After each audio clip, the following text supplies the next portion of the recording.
Ismail Hernandez sends a super chat. He says, "Thank you for everything. 8 months ago, I lost my whole relationship due to infidelity, and I have 2 kids, and I'm 24. But you helped me a lot, mental state wise, helping me to see in a partner, assuming maybe see some things in himself, and then also what to look for in a future partner. Any advice to let go and forgive?" Yes, yeah, Ishmael. So what I want you to do is, and all of you should do this after this live, you're going to go to Google and you're going to Google emotional vibrational chart, and you're going to see a pyramid that is color coded, and you're going to see that pyramid. At the very bottom of that pyramid, it'll say guilt and shame, which is probably what Ishmael's feeling, guilt and shame for what he did. Guilt and shame are the lowest vibrational frequency that a human emits, puts out. In the middle of that vibrational chart, you'll see acceptance. So guilt and shame is like its vibrational frequency 70. Acceptance, halfway up the chart, is 400 vibrational. We want to be high vibrational frequency. And so, brother, if you don't plan on doing this again, if you don't plan on being a shitbag again, then it's very simple. You accept what you did wrong, you accept the consequences, and you move away from the low vibrational frequency of guilt and shame, and you accept that you did that, and you agree that you're going to become the 2.0 better version of yourself. And just by accepting, you raise your vibrational frequency. And then from there, you work your way up to self-actualization, to self-improvement, to self-mastery, which is at the tip of that vibrational frequency chart. Awesome. Love it. If we just sit in guilt and shame and wallow, we're not doing ourselves or our kids, in his case, or anyone who depends on us any good.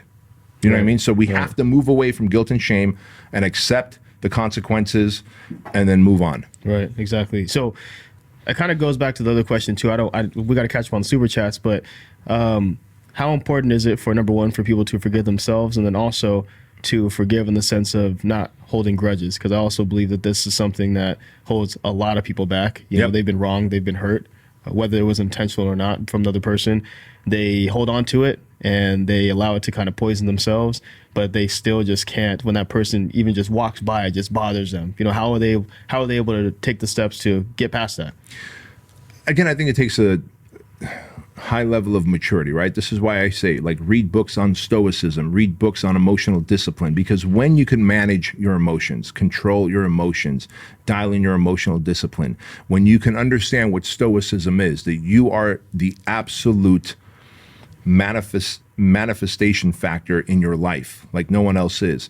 And so if somebody wronged me, again, this goes back to giving them control. If every time they walk by me or someone talks about them or I think of them, I get all worked up because they wronged me, they still have control over me. Yeah. I'm still giving them power. And so Stoicism tells us that I am the master of my emotions. Stoicism tells us that I can separate my feelings from the man that I am.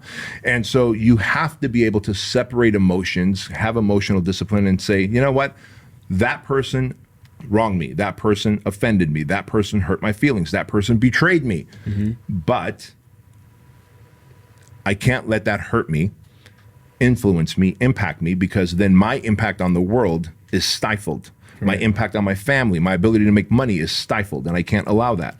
And so with that, you have to let go. You have to forgive and you have to forget. And you also have to say that that person's probably fucked up. I'm not going to hang out with them anymore. When I say forgive and forget, that doesn't mean go hang out with them. Right. There's plenty of people in my life that I've forgiven and that I've forgotten and moved on. And when I changed my number recently, they never got that text that says, hey, bro, here's my new number. It's just simple as that. And when they reach out to me, I just don't go back. Here we go. Excuse me, I think she, Oh, he says, thank you, Bedros, but she cheated on me. So Ishmael, sorry. You were in a shitbag. She was. What she did is really fucking shitty. And guess what? That's on her, man. That is on her, not a reflection of who you are. She probably has some demons. And you were on the receiving end of her stupidity. And so, again, forgive, forget. Since you guys have kids together, you're going to have to keep a civil relationship. But I certainly wouldn't show any love to her, and I certainly wouldn't go back to her.